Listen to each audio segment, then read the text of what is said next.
Bom dia, meus queridos irmãos e irmãs, graça e paz. Gostaria de convidá-los a abrirem comigo suas Bíblias na carta de Paulo aos Romanos, no capítulo 8. Romanos, capítulo 8.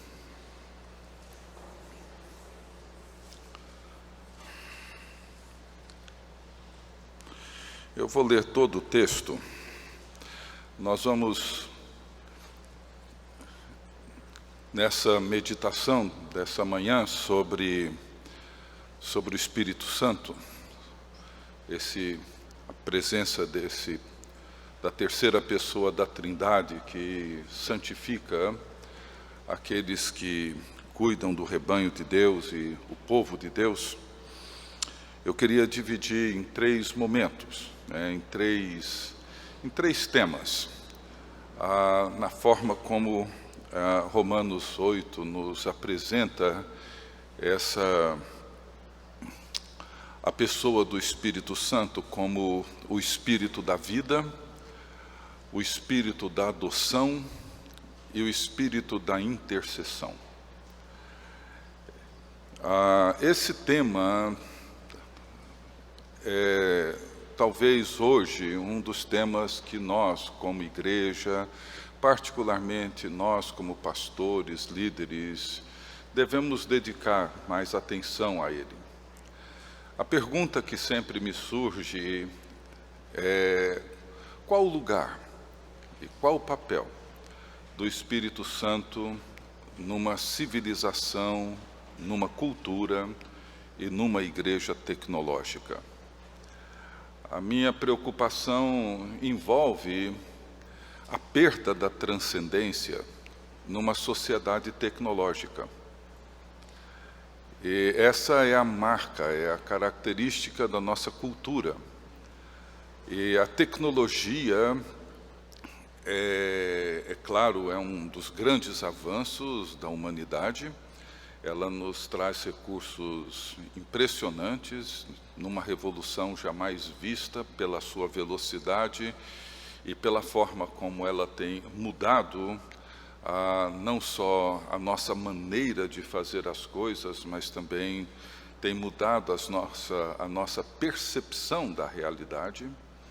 E então, se nós olharmos para o passado, Idade Média ou mais à frente, não precisa ir tão longe, o mundo natural, ele era explicado pelo mundo sobrenatural.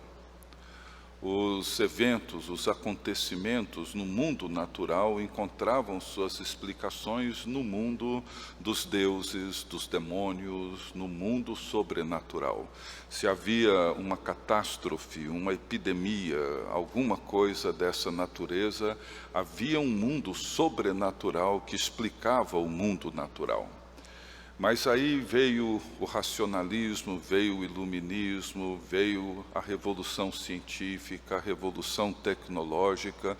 Nós nos tornamos pessoas iluminadas, pessoas com conhecimento e com a ciência, e cada vez essa distância se encurtou, cada vez mais. De forma que hoje, grande parte dos acontecimentos nesse mundo natural são explicados por ele mesmo, e pela ciência, e pela tecnologia. E isso tem feito com que a cultura e a sociedade, de um modo geral, vem perdendo o sentido de transcendência, um sentido da percepção daquilo que existe para além de nós e para além da realidade natural na qual nós vivemos. E sem transcendência, a nossa compreensão da Bíblia se reduz dramaticamente e perigosamente.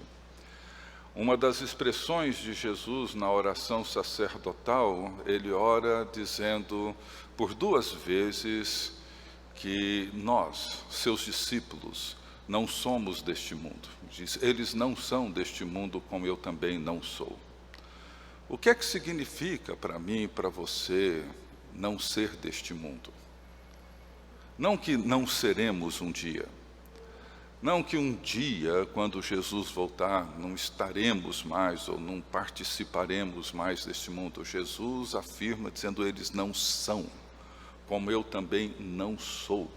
Sem um sentido de transcendência, é impossível compreender essa palavra de Jesus. Impossível. Da mesma forma, Paulo, escrevendo sua carta aos Efésios, ele diz que ele nos ressuscitou e nos fez assentar nos lugares celestiais em Cristo Jesus. Não nos fará assentar, nos fez assentar. Ele já nos ressuscitou. E já nos encontramos nos lugares celestiais em Cristo Jesus. O que é que isso significa?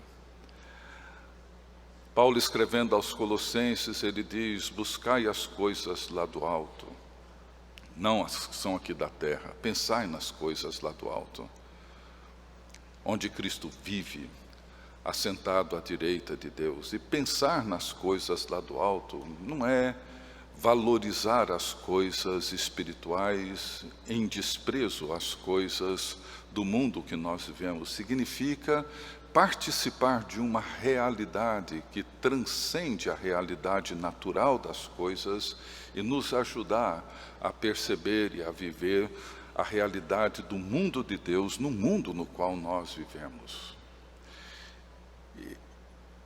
E a terceira pessoa da Trindade,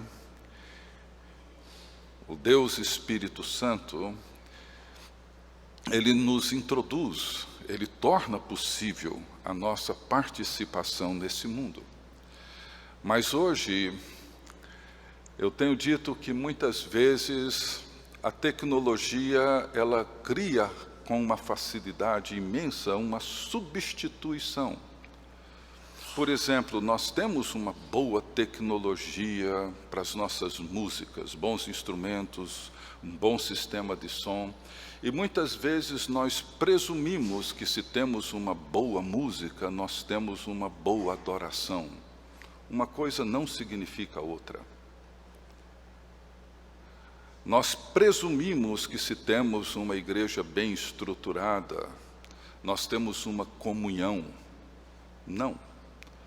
Nós presumimos que se temos programas e projetos, nós temos uma missão. Não. Missão, comunhão, todas essas realidades que dizem respeito ao mundo de Deus é uma obra do Espírito, não é nossa. E nós precisamos entender o seu lugar e o seu papel na vida da igreja e na vida dos cristãos hoje, aqui e agora. Principalmente num mundo onde nós nos tornamos cada vez mais dependentes das ferramentas tecnológicas que nos são disponibilizadas. Eu não sou um tecnófobo, como também não sou um tecnófilo. Eu não tenho nem medo e nem sou um apaixonado pela tecnologia. Eu procuro olhar para ela da maneira mais crítica possível, não pelas ferramentas que ela produz, mas pelos efeitos que ela realiza em nós, e que muitas vezes nós não percebemos.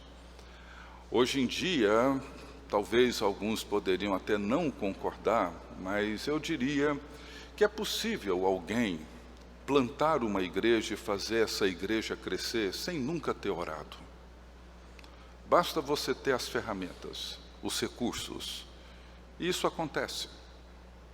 Há um tempo atrás apareceu nos classificados do Correio Brasiliense uma pequena nota dizendo que um empresário procurava um pastor para começar uma igreja e que tinha recursos disponíveis para isso. Não precisa orar. Me arrume um bom grupo de músicos, um bom lugar, bem confortável, com palestras de autoajuda, usando a Bíblia para justificar esses argumentos frágeis.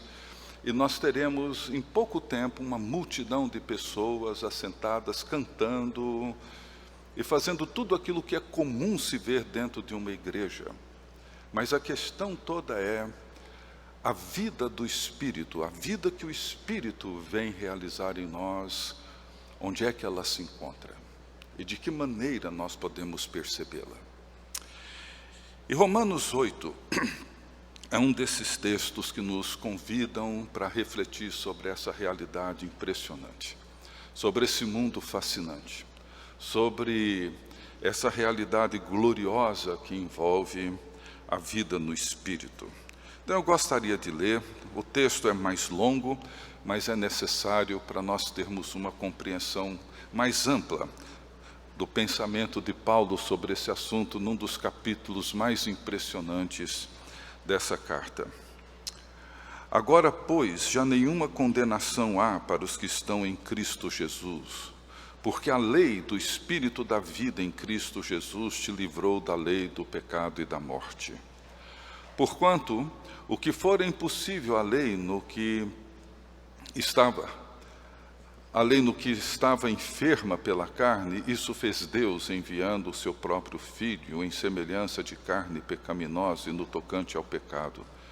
E com efeito condenou Deus na carne o pecado, a fim de que o preceito da lei se cumprisse em nós, que não andamos segundo a carne, mas segundo o Espírito. Porque os que se inclinam para a carne cogitam das coisas da carne, mas os que se inclinam para o Espírito, das coisas do Espírito. Porque o pendor da carne dá para a morte, mas o do Espírito para a vida e paz. Por isso o pendor da carne é inimizade contra Deus, pois não está sujeito à lei de Deus, nem mesmo pode estar. Portanto, os que estão na carne não podem agradar a Deus. Vós, porém, não estáis na carne, mas no Espírito, se de fato o Espírito de Deus habita em vós. E se alguém não tem o Espírito de Cristo, esse tal não é dele. E se, porém, Cristo está em vós, o corpo, na verdade, está morto por causa do pecado, mas o Espírito é vida por causa da justiça. Se habita em vós o Espírito daquele que ressuscitou a Jesus dentre os mortos, esse mesmo que ressuscitou a Cristo Jesus dentre os mortos, vivificará também o vosso corpo mortal por meio do seu Espírito que em vós habita. Assim, pois, irmãos, somos devedores, não à carne, como se constrangidos a viver segundo a carne. Porque se viverdes segundo a carne, caminhais para a morte, mas se pelo Espírito mortificardes os feitos do corpo, certamente vivereis. Nós vamos seguir a leitura mais à frente, mas primeiro gostaria de pensar com vocês sobre esse Espírito da vida que Paulo fala. Jesus, ele poderíamos chamá-lo de o dom doador. Ele é o dom do Pai a nós, é o presente do Pai a nós, e é aquele quem nos doa o Espírito. Paulo diz que ele subiu às alturas, levou cativo o cativeiro e concedeu dons aos homens. Esse duplo movimento é importantíssimo nas Escrituras. A ascensão de Cristo, onde ele é entronizado e assume o governo e a autoridade sobre todo o universo e de onde ele intercede por nós, e a descida do Espírito Santo em Pentecostes. E o dom que o Espírito comunica a nós é o dom do Filho, é a vida do Filho de Deus, é a vida de Cristo. Então, nesse texto, Paulo várias vezes ele se refere ao Espírito como Espírito da vida. E Jesus define aquilo que ele veio fazer, aquilo que ele veio realizar por nós como vida e vida abundante. Eu vim para que vocês tenham vida e a tenham em abundância. E toda a Bíblia diz respeito a essa vida, e essa vida que Jesus está se referindo não se trata de bios, mas de zoe. Como todos sabem, bios é a vida biológica, essa vida, essa existência que todos nós temos. Zoe é a vida na sua essência, no seu sentido mais pleno. Não significa simplesmente uma existência física, significa viver a vida de Deus, a vida do Criador. Então, essa vida que adquire sentido é a vida na qual Paulo está dizendo que o Espírito Santo realiza em nós. Por isso que ao prometer o Espírito Santo, o Consolador, em João 14, Jesus afirma que no dia em que ele for derramado sobre os seus discípulos, eles participarão, nós participaremos da vida de Deus. Ele diz assim: vocês conhecerão que eu estou em meu Pai, e vocês em mim, e eu em vocês. E logo depois, no verso 23, ele afirma que meu Pai amará vocês, e eu e meu Pai viremos e faremos em vocês a nossa morada.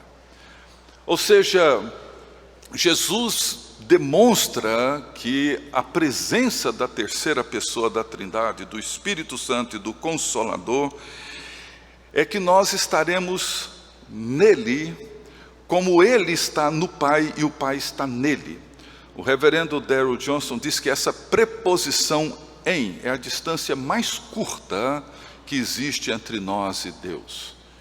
Da mesma forma como o Pai está em mim e eu estou no Pai, vocês estarão em nós. E eu e meu Pai viremos e faremos em vocês a nossa habitação, a nossa morada.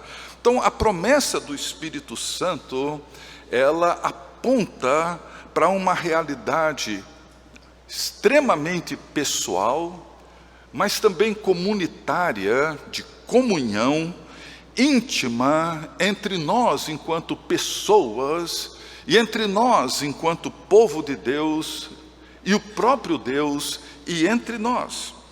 E o Espírito, ele é a própria vida de Deus, e por meio dele nós nos tornamos vivos para Deus. O Espírito vem de Cristo a nós e toma tudo aquilo que é dele e o torna nosso. É isso que Jesus afirma em João 16.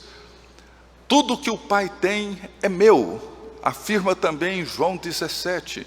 E o Espírito toma aquilo que é de Cristo e o torna nosso, totalmente nosso. Então Jesus, após a ressurreição, encontra os seus discípulos no cenáculo e sopra sobre eles o Espírito e faz com que aqueles discípulos assustados e amedrontados, o mesmo que ele fez no jardim, ao soprar o fôlego da vida, e ao nos dar o Espírito, ele nos torna seres viventes. Então Pentecostes é a presença de Deus em nós, antes da igreja iniciar a sua missão. A vida, Zoe, veio antes da missão. Somos revitalizados pelo Espírito antes mesmo de fazer qualquer coisa para Deus. Portanto, Pentecostes me assegura de que eu sou amado, sou salvo, reconciliado, justificado, feito nova criatura, nova criação para Deus. E para Paulo existem apenas duas formas de viver nesse texto: a vida segundo a carne ou a vida segundo o Espírito. A vida segundo a carne, para Paulo aqui nesse texto, é a vida autocentrada, a vida vivida a partir de mim mesmo, a partir da minha competência, a partir dos meus recursos. Essa vida que surge a partir do meu esforço e da minha própria capacidade de procurar e lutar para gerar esse tipo de vida em mim mesmo, ou seja, uma vida voltada para os meus interesses e desenvolvida a partir da minha própria capacidade.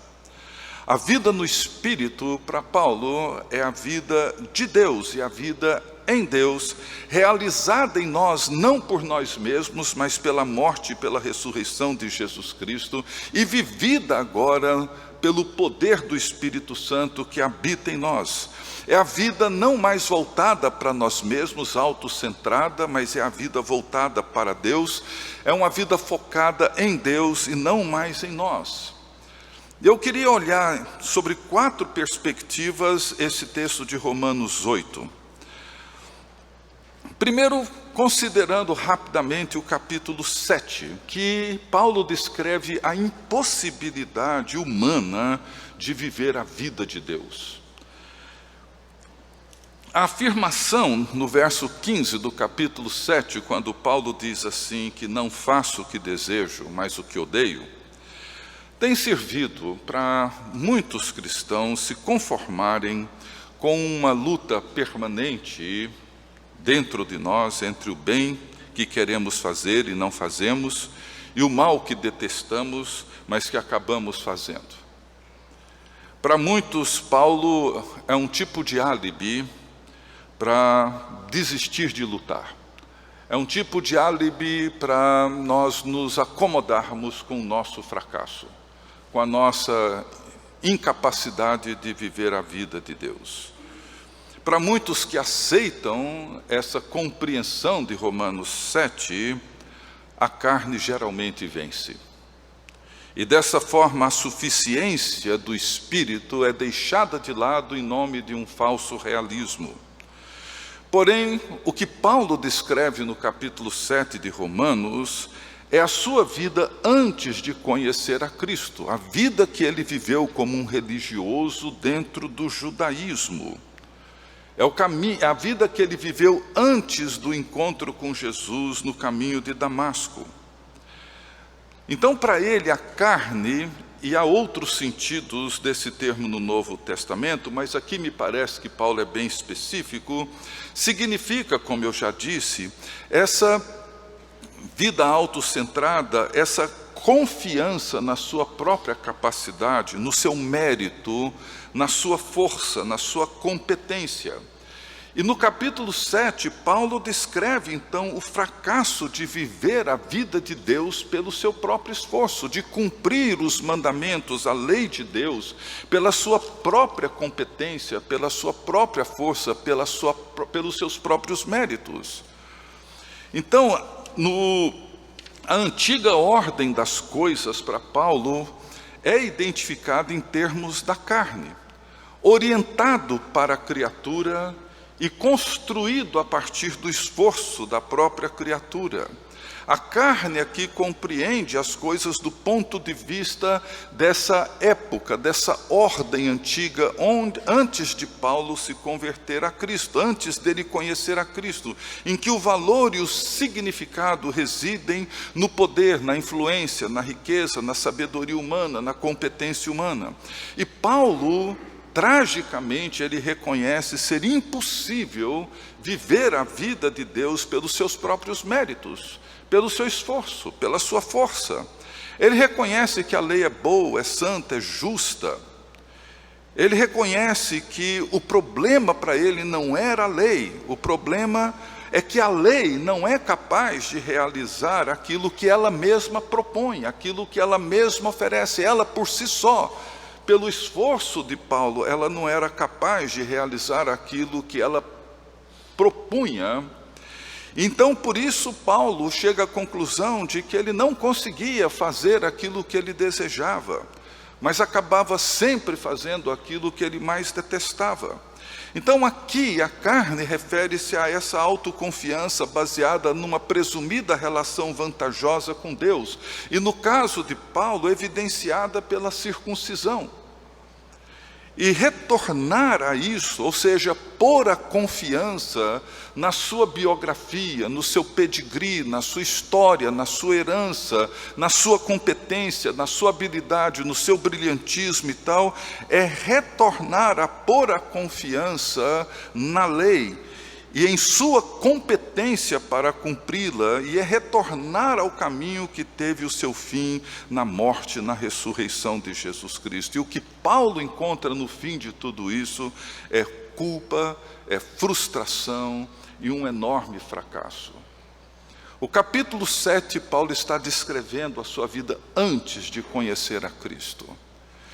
E a impossibilidade de cumprir o propósito de Deus pelo seu próprio esforço.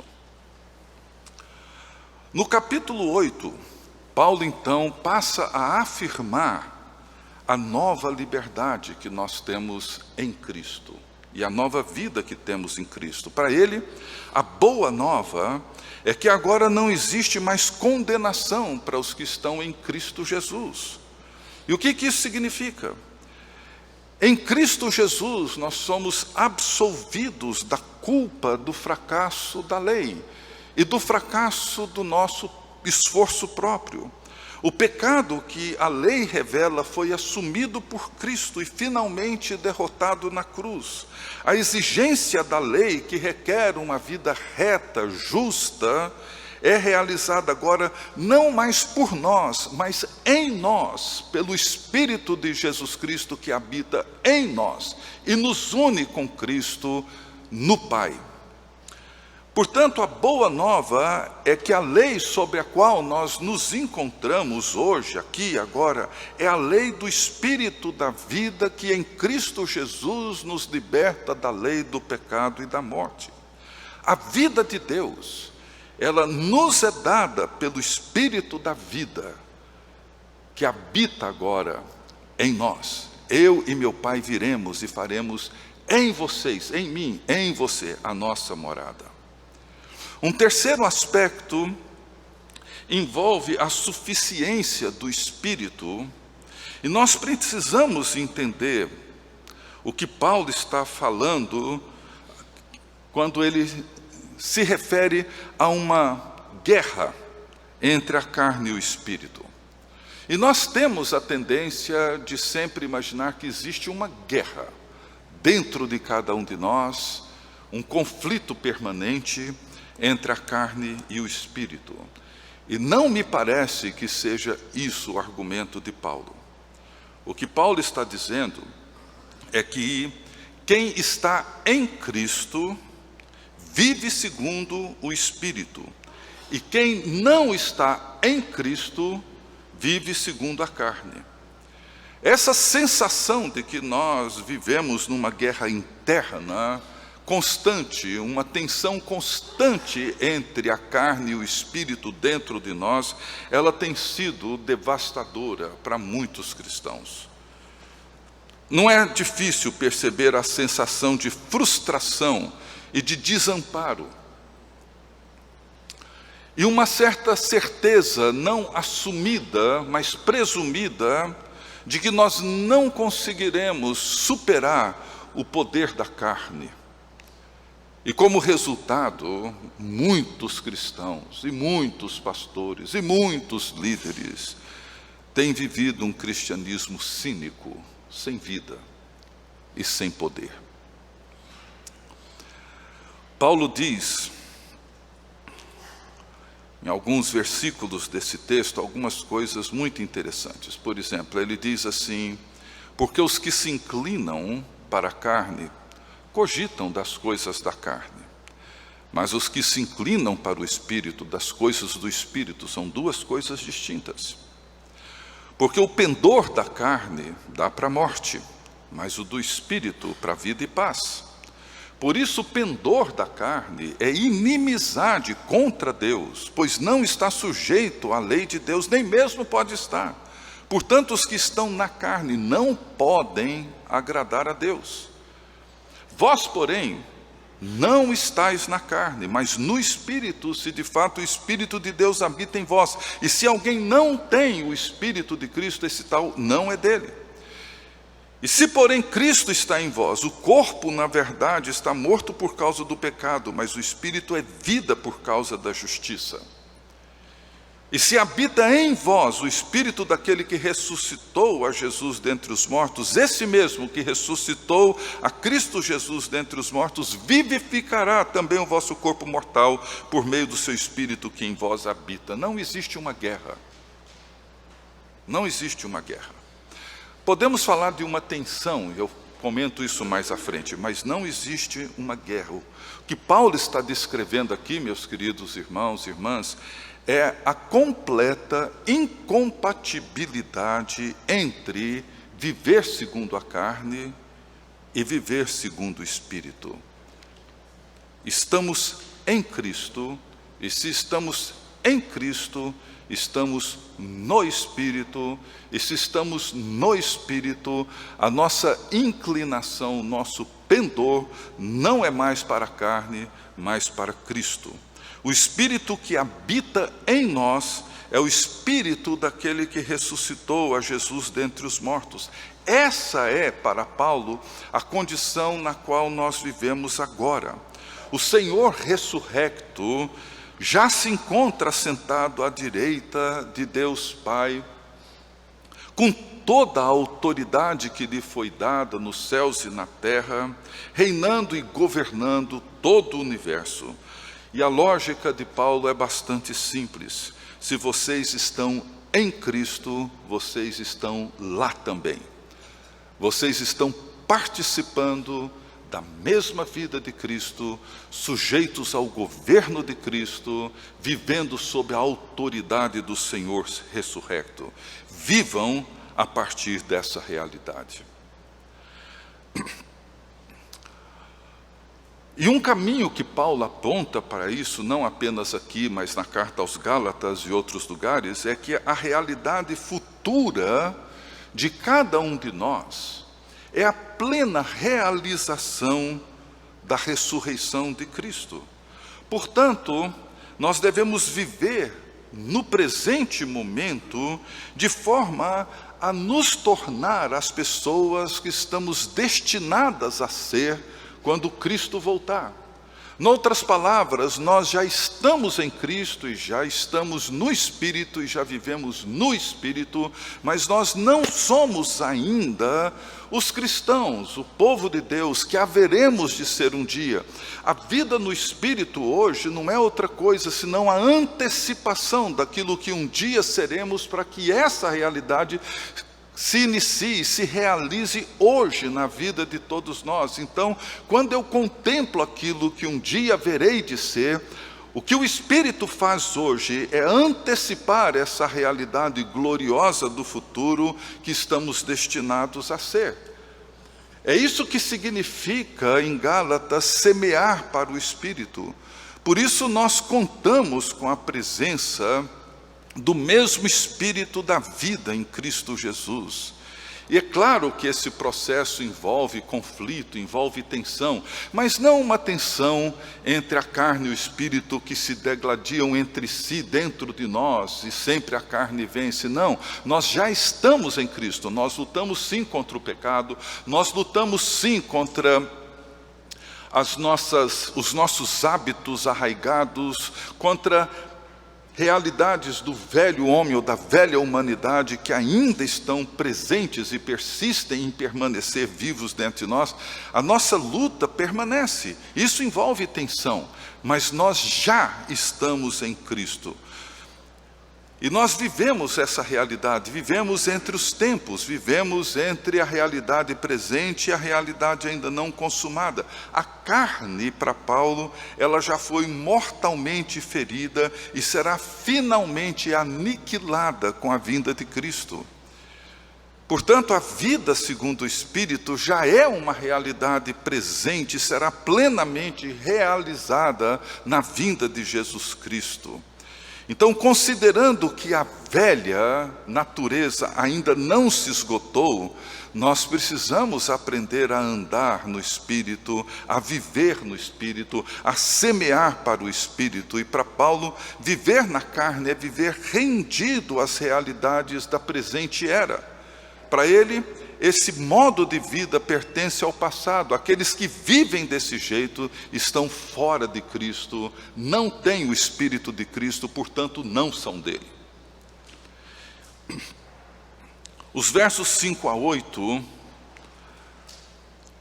na versão da NVI, ele diz assim: quem vive segundo a carne tem a mente voltada para o que a carne deseja. Mas quem vive de acordo com o Espírito tem a mente voltada para o que o Espírito deseja. A mentalidade da carne é morte, mas a mentalidade do Espírito é vida e é paz. A mentalidade da carne é inimiga de Deus, porque não se submete à lei de Deus, nem pode fazê-lo. Quem é dominado pela carne não pode agradar a Deus. Veja que na carta que Paulo escreve aos discípulos de Jesus, a carta aos Gálatas, Paulo compara o exercício da mente com a imagem de um semeador. E ele diz assim, no capítulo 6, verso 8, quem semeia para a carne, da carne colherá corrupção. Mas quem semeia para o Espírito, do Espírito colherá a vida eterna. A vida eterna não é uma vida sem fim. A vida eterna é a vida de Deus. É a vida de Deus em nós. E no ato de semear, nós somos ativos e passivos.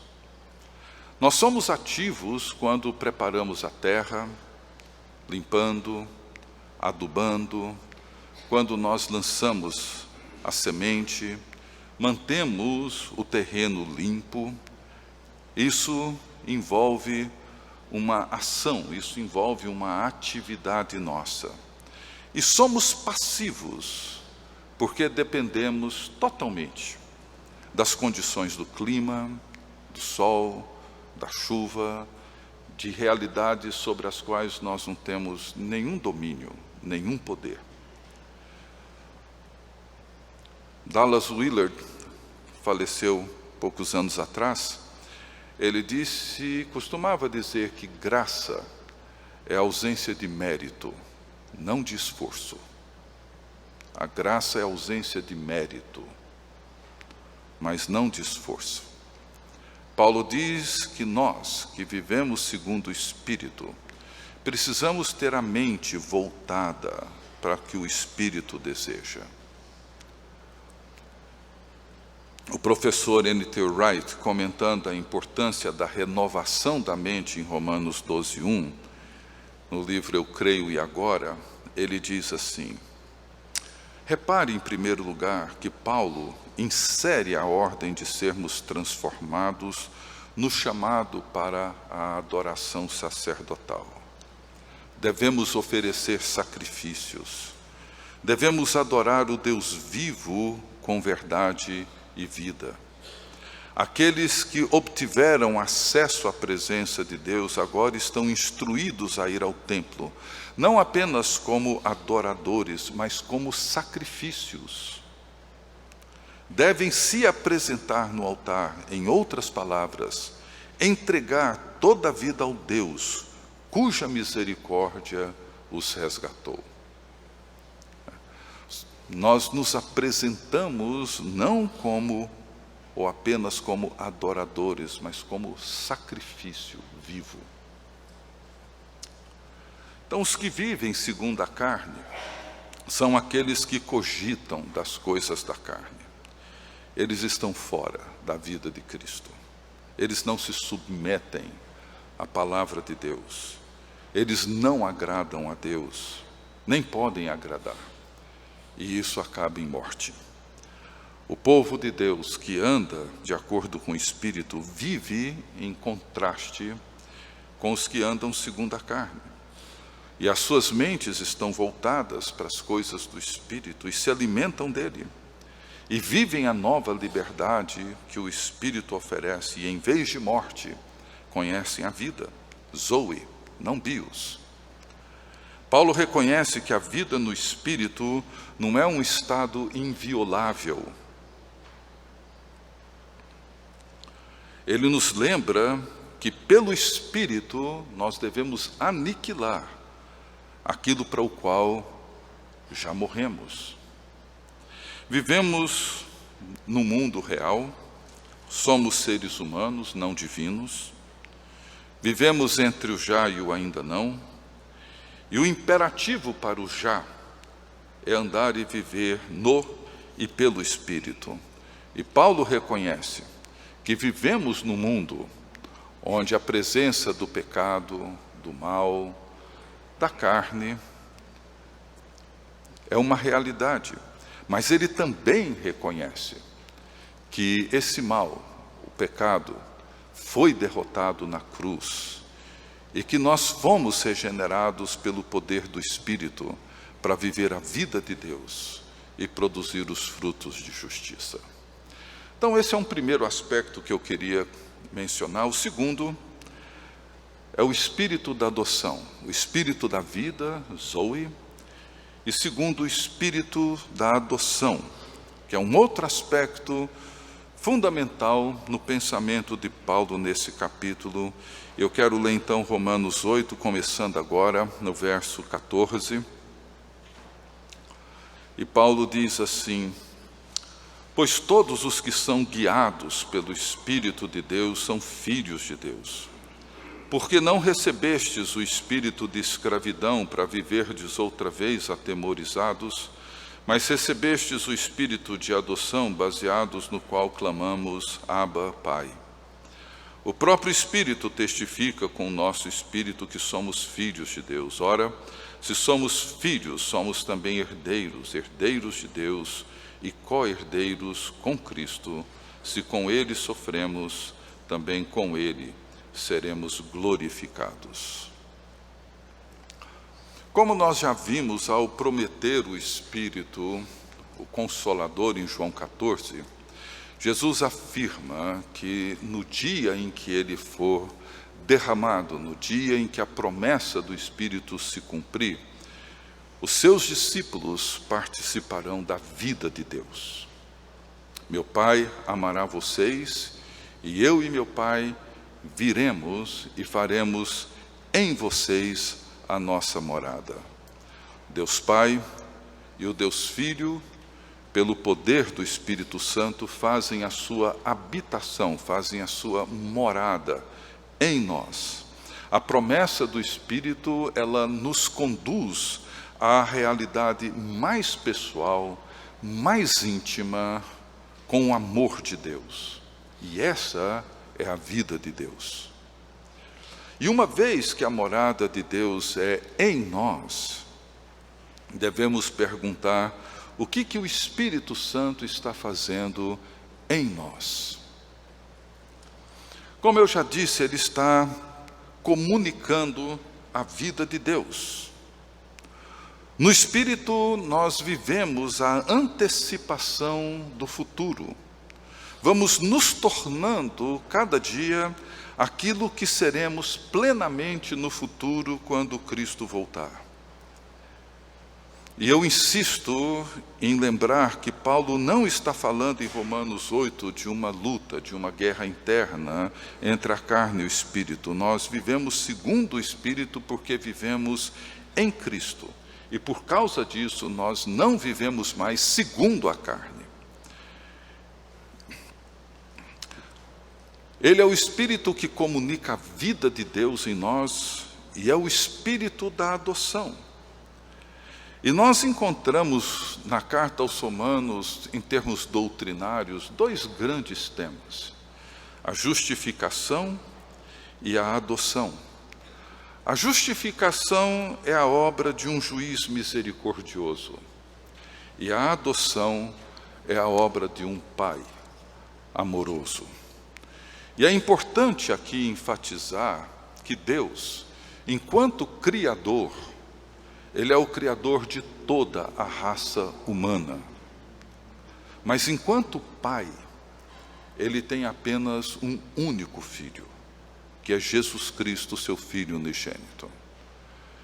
É comum, é popular ouvir as pessoas dizendo que todos somos filhos de Deus. Não. Deus tem apenas um único Filho, que é Jesus Cristo, seu Filho unigênito. E por meio de Jesus Cristo, nós somos feitos filhos de Deus.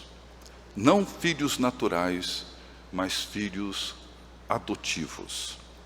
E João introduz no prólogo da sua carta, do seu evangelho, ele diz: mas a todos quantos o receberam, deu-lhes o poder de serem feitos filhos de Deus, a saber, aos que creem no seu nome, os quais não nasceram da carne, não nasceram do sangue, nem da vontade da carne, nem da vontade do homem, mas de Deus.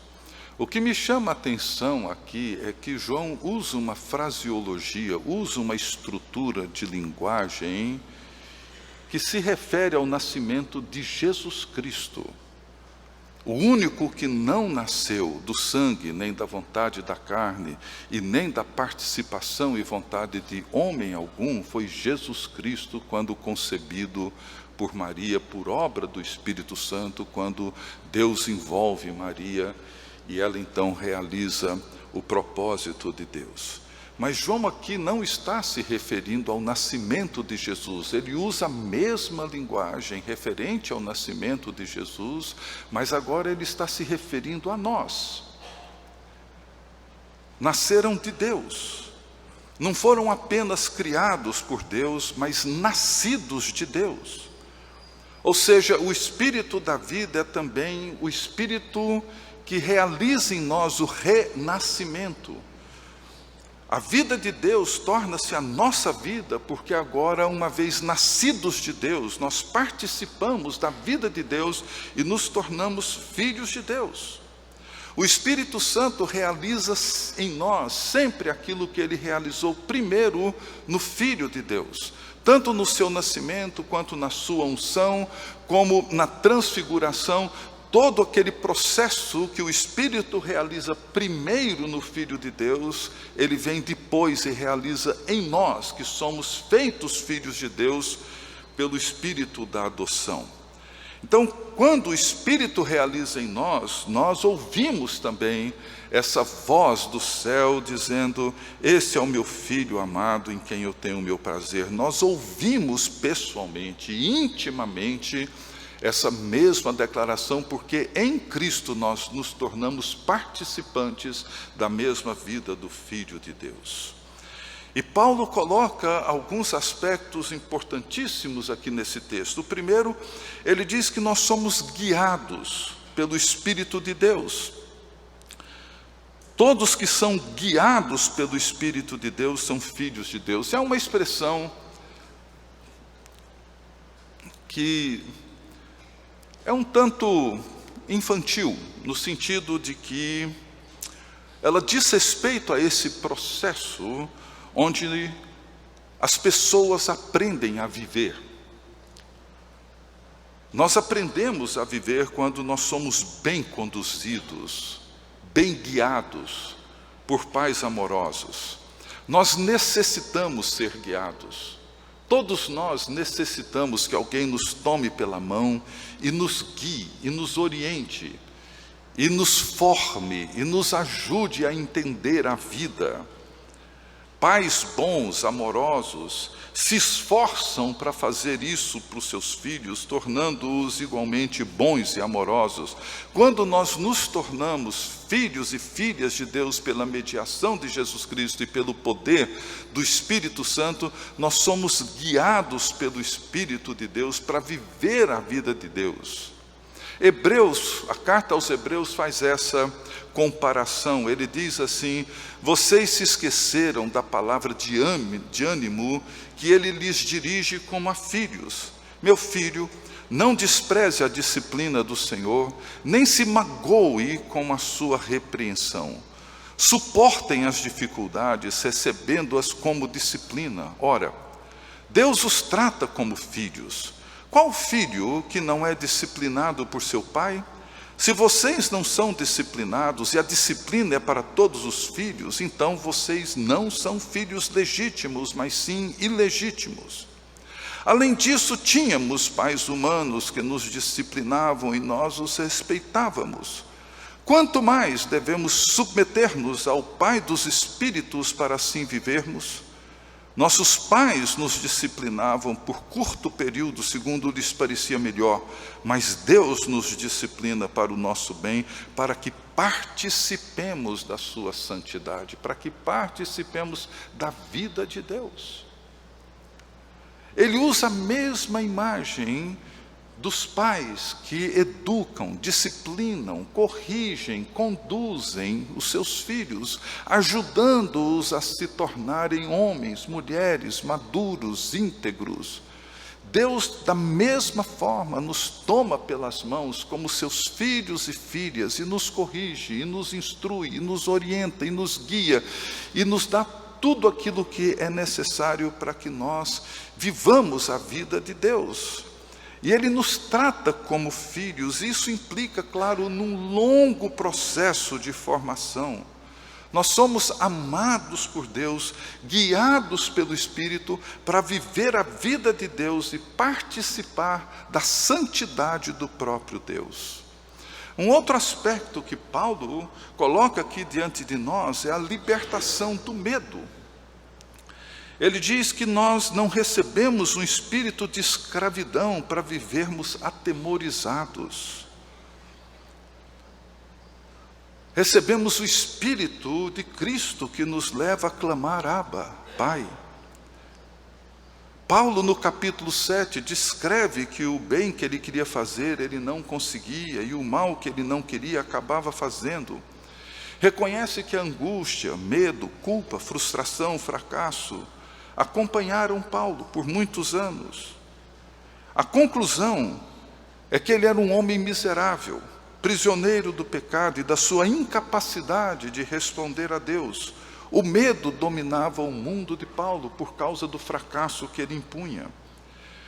E ele começa o capítulo 8 dizendo que nenhuma condenação há para os que estão em Cristo, porque a lei do pecado e da morte foram removidos e no seu lugar entrou a lei do Espírito da vida. Não vivemos mais amedrontados com o risco do fracasso e da culpa. Não vivemos mais sob o peso de que somos homens e mulheres miseráveis, prisioneiros do pecado e da incapacidade de responder a Deus, porque agora pelo Espírito nós clamamos: Abba, Pai, e respondemos a um Pai amoroso, que nos ama com o mesmo amor que Ele ama o seu Filho unigênito Jesus Cristo.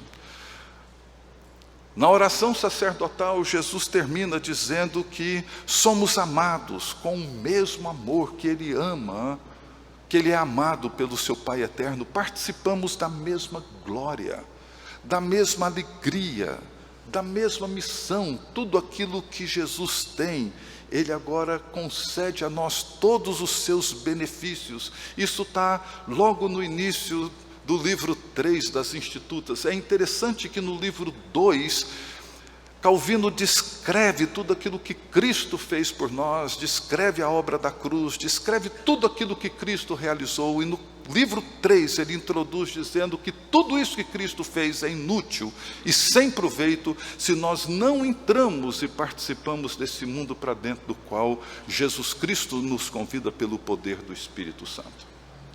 É importante participar desse mundo. E nesse mundo nós somos herdeiros de Deus. Co-herdeiros com Cristo.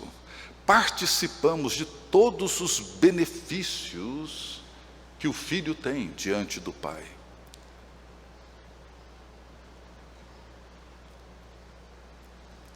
E precisamos aprender a viver assim.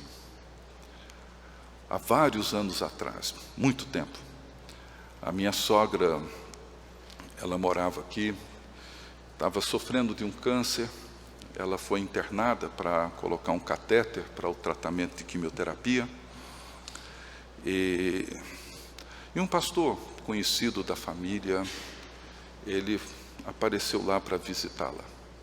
Estava na sala, no quarto, estava uma irmã dela, eu, ela, e esse pastor chegou.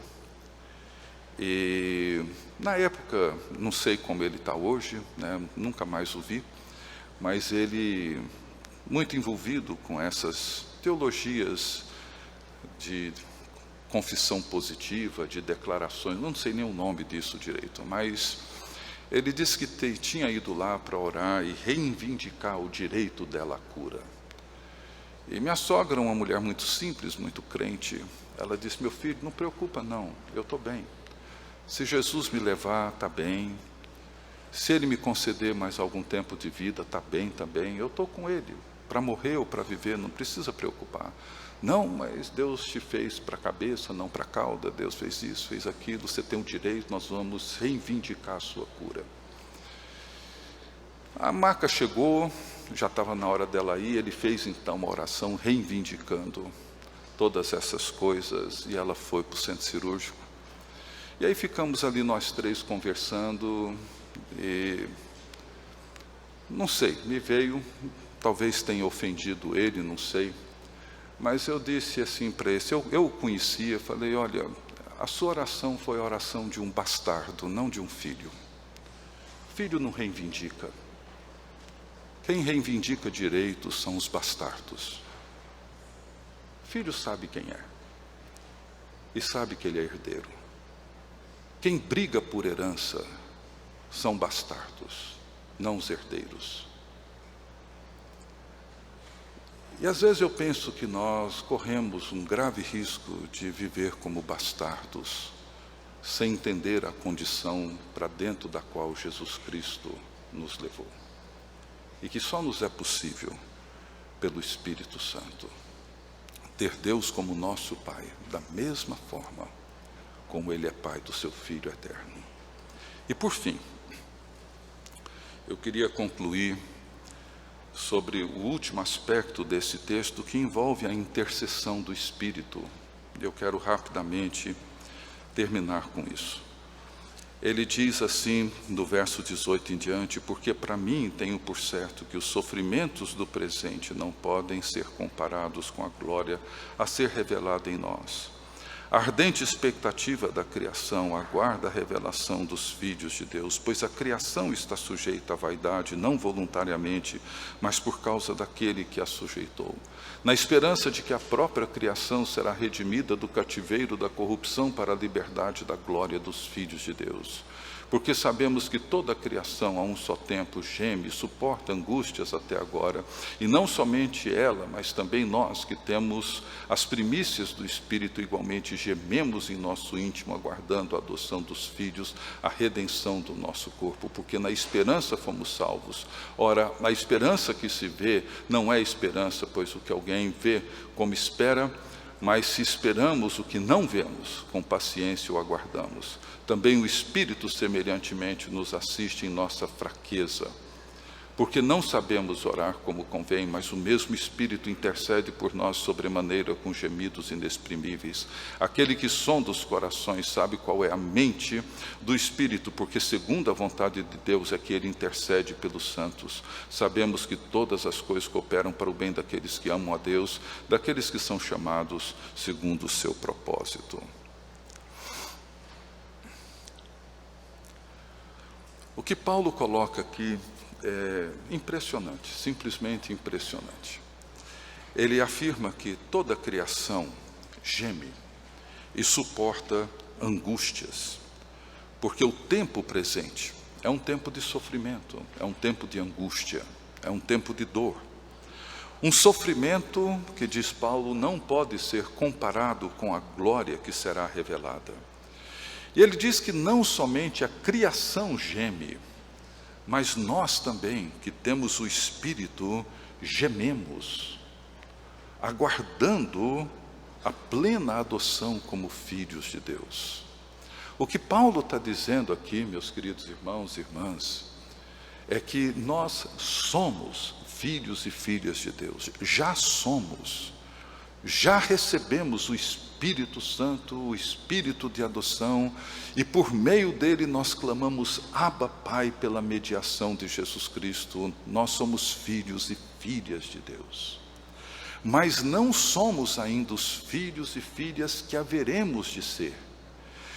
Portanto, gememos e sofremos angústias.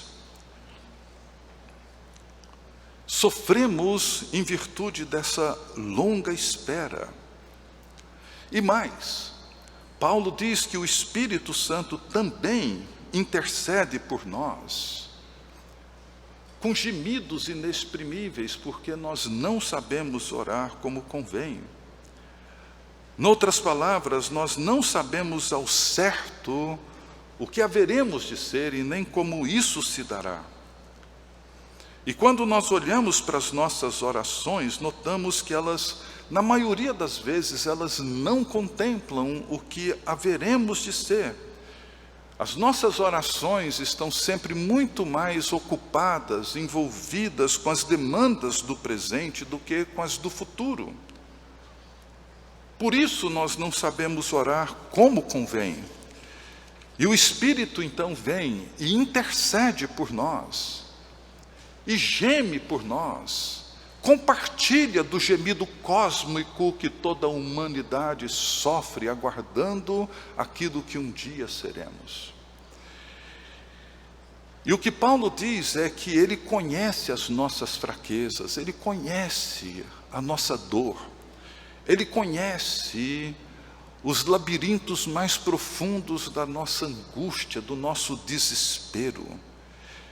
Mas ele também conhece a vontade de Deus.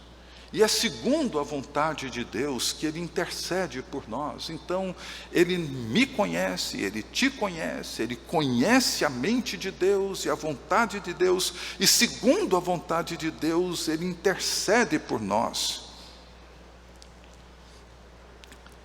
E é dentro desse contexto que Paulo diz que todas as coisas cooperam para o bem daqueles que amam a Deus. Não é que todas as coisas precisamos encontrar algum sentido bom, positivo para elas, não. Na NVI a versão diz que Deus age através de todas as coisas para o nosso bem. Ou seja, o Espírito intercede por nós e as coisas acontecem de forma que Deus atua na nossa vida pelo poder do Espírito Santo para cumprir o seu propósito. E o propósito de Deus é que aqueles que de antemão Ele conheceu, também os predestinou. Para quê? Para serem conformes à imagem do seu Filho. O fim de tudo isso é a plenitude da nossa filiação. Sermos filhos de Deus da mesma maneira como Jesus Cristo, seu Filho unigênito, é. O fim de tudo é a nossa conformidade com Jesus Cristo.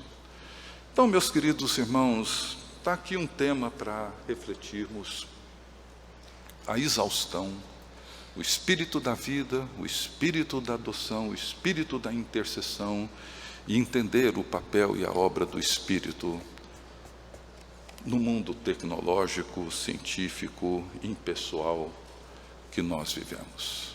Que Deus nos abençoe.